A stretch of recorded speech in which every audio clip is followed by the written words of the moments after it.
కార్యకర్తలు ఎవరు కూడా అధైర్యపడొద్దు, నిరుత్సాహపడొద్దు. ఎన్నికల్లో గెలుపు ఓటములు అనేది సహజంగా జరుగుతూ ఉంటాయి. వీటన్నిటిని కూడా మనం అర్థం చేసుకొని మీకు అండగా ఉంటాం, ఎల్లప్పుడూ అందుబాటులో ఉంటాను, ఇక్కడే ఉంటాను. ఏ సమస్య వచ్చినా మీకు అందుబాటులో ఉంటాను, ఏ కష్టం వచ్చినా ఇక్కడే ఉంటాం. కాబట్టి మీరు రావచ్చు.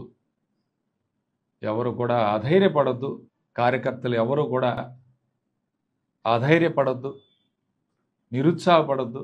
ఎన్నికల్లో గెలుపు ఓటములు అనేది సహజంగా జరుగుతూ ఉంటాయి.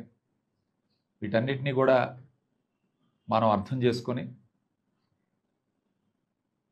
మీకు అండగా ఉంటాం, ఎల్లప్పుడూ అందుబాటులో ఉంటాను, ఇక్కడే ఉంటాను. ఏ సమస్య వచ్చినా మీకు అందుబాటులో ఉంటాను, ఏ కష్టం వచ్చినా ఇక్కడే ఉంటాం. కాబట్టి మీరు రావచ్చు.